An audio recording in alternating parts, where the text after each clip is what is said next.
I'm Jonathan Phillips-Bradford with Panda Cult Games, and we're here at Gen Con 2018 showing off our newest game, Wander the Cult of Barnacle Bay. We did a huge Kickstarter on it. I am the co-owner of Panda Cult Games and lead designer, so it's super exciting. And I am Heath Foley. I am the art director, concept artist, 2D maestro, and I helped them actually develop this thing. Yes, it was a two-man project all the way through. So, Barnacle Bay was once a peaceful fishing village until the evil cult leader, Elder Bane, took over the town. He's used his dark magic to corrupt the inhabitants of the city. So the once peaceful otter fishermen are now crab-armed, crazed otter grunts. We've also got tentacle bunny zealots, fish bat casters, and worst of all, crowd favorite, berserking bear sharks. We're playing as heroes from the Wanderers Guild, working together to save Barnacle Bay in this 1 to 5 player completely co-op dungeon crawler. The game features a choose your own adventure scenario campaign book. Defeat the intro scenario, it opens up a choose your own adventure book they went through just like we're as kids. We're on day 4 of Gen Con. My voice is almost out, so I'm going to let Heath take over the rest of the video. Alright, I did help co-design this thing, so I do know a thing or two about it. Alright, so right now what we've got set up on the table here is the intro scenario. So our goal in this scenario is to try and get here to the underground cavern to infiltrate the cultist den. Now you'd think you'd be able to just zoom over and pop over here, but that's not the case. That's underground and this is above ground, so your goal in this is to get to this ladder token right here and defeat the bear shark to be able to descend into the depths. Now we're not going to run through a full-blown thing because we only have so much time, but we'll at least explain the keynotes here so you guys get a good understanding. So at the beginning of the game, the first thing you do is you pick which character you're going to play. So in our game, we have 5 basic heroes that we can go from. We have Roland the Red Panda Warrior, Kira the Squirrel Thief, Finn the Wolf Ranger, Tank the Turtle Guardian, and Ibexus the Grumpy Goat Wizard. So the only one we're missing here is Roland the Red Panda Warrior. So let's say, theoretically, we're going to start off with Ibexus. So Ibexus has a choice of 2 abilities at the beginning of the game. That means he's in tier 1 of his abilities, which you can see over here on his XP tracker, he's currently at 0. So you choose one of these and that sticks through for the scenario. So for this, we're going to pick Mystic Affinity.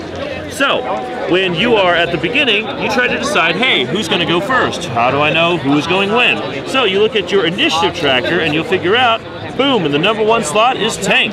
Now you populate this initiative tracker by taking a card for each hero and 1 for each group of enemies. Then you shuffle them, place them face down on the initiative tracker, then flip them over. That's your turn order. There are ways to shift your position around, but we'll worry about that later. So that is how I know who goes first, but let's say theoretically it is Ibexus' turn at the top of the initiative. So, first thing I want to do is I'm going to try and attack this otter grunt. So I'm going to use one of my 2 actions I get at the beginning of the game, which I can either move, interact, or attack with.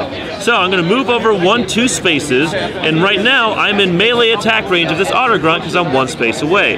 But what I'd rather do is use my Firebomb spell, which is really cool.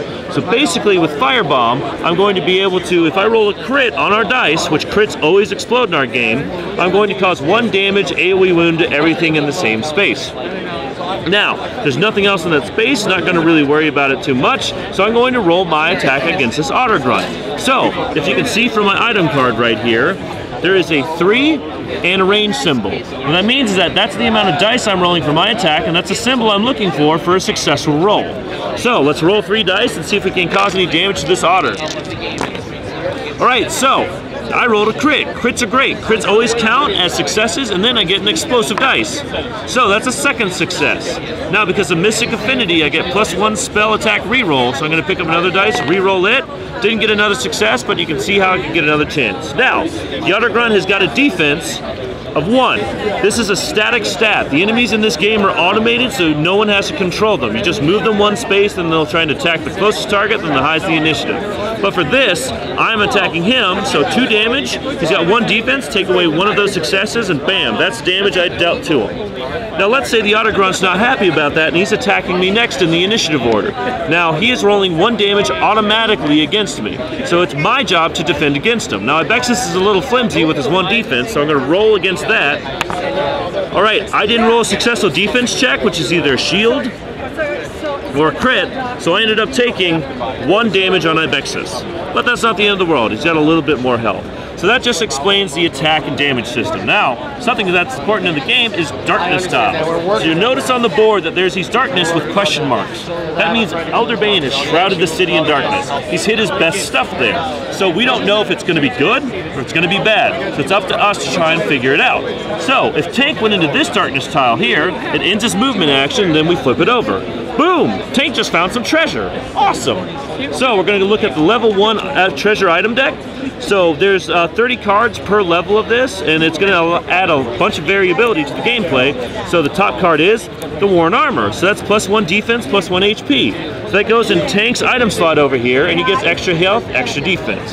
So that's how that works. Now, let's say theoretically Abexis went into this darkness square right here. This is an event darkness square. That means that we go over to our event deck, flip this card over, and see what happens. So right now I got Spencer, the town weirdo. Every town has one. You encounter Spencer, the town weirdo. He burps at you. Now this is an event card in our game. Basically, typically it helps to be smarter, and Abexis is one of the smartest guys in the group. But this is one of the rare cards where it plays to be dumber.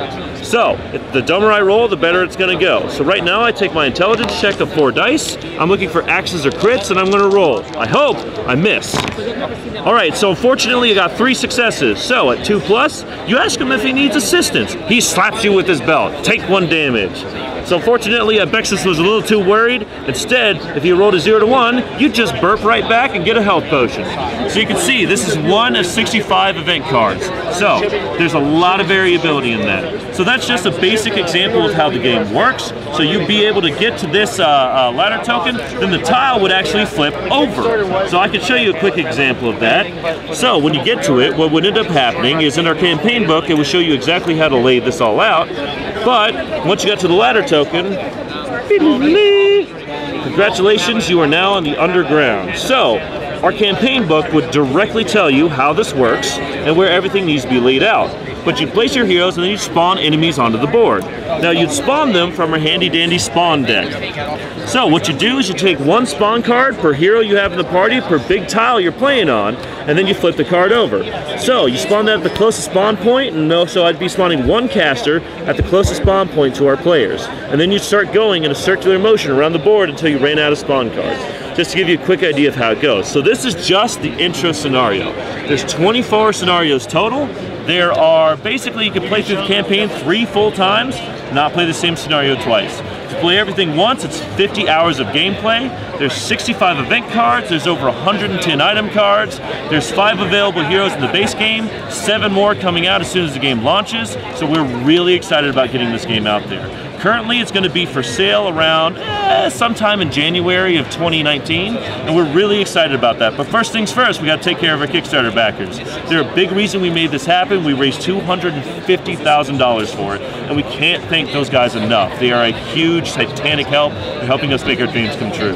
So if you guys want to pick up a great game that a ton of people like, check us out at pandacultgames.com. Like I said, the game's available for pre-sale now to be delivered sometime in January, but besides that, it should be hitting some store shelves. So, looking forward to it. Make sure to check us out. We got a Facebook page, Twitter, Instagram, all at Panda Cult Games. And thanks so much for checking us out. Man, my gateway game, I'd have to say it was Heroes Quest. It was literally one of those games that my parents kind of picked up off some random shelf at some store. They never told me where they found it, but I remember sitting down and playing Heroes Quest with my friends religiously. I mean, to the point where I was like taking models and gluing pieces together to make like my own custom chaos demons and all that sort of stuff. So Heroes Quest was definitely one of my most favorite games to play as a kid. So what got you into the industry? So actually that's interesting. For me personally, I was doing concept art. I actually graduated college at Savannah College of Art and Design. So one of my classmates was doing art for a tabletop gaming company, and he said, "Hey buddy, they're drawing all these anthropomorphic animals in armor." And I was like, "Oh, that sounds pretty cool." And he's like, "Hey, I saw a project you did. You want to come and join me?" So I started drawing with them. We started working together. Well, I didn't hear much from that company. About a year later, they got back in contact and said, "Hey, we love your work. We want you to get in here." So they brought me around to a convention. Lo and behold, I run into Mantic Games, creators of Dreadball, The Walking Dead, Dungeon Saga, and they ended up bringing me in, and 6 months later, I'm a full-time freelance artist in the industry. And then from there, we had an idea for a little board game and a couple of fun models and characters, and lo and behold, our game was born. And luckily, I met this adorable guy right here. We became best friends real fast, and he told me a couple of really good game ideas. So I was like, all right, let's draw these up and make it happen. Yeah, I saw his art, and I was like, this would make really cool models. And he was like, really? I was like, yeah, let's try it out. We did a small little Kickstarter run for just a miniature line. That did really well. And everyone was like, we need a game for this. I was like, we can make a game. And my background's from Cool Mini or Not, so I was with him for a long time. Yeah. And I finally wanted to give myself a chance to do it myself for once, and here we are. Yep. Very cool. So what was your gateway game? Easy answer would be D&D, stuff like that, but I think the big gateway games that got me back into just hobbying all the time will probably be games like Suro and Munchkin, and just the big family-friendly gateway games that are super easy to pick up and play. But I've always also been a huge fan of dungeon crawlers. But I wanted to make a dungeon crawler where the learning curve is much smaller, but the strategy is still just as high. Yep. And that's, I feel like we've achieved that here with Wander. Well, thank you so much, guys. It was a pleasure.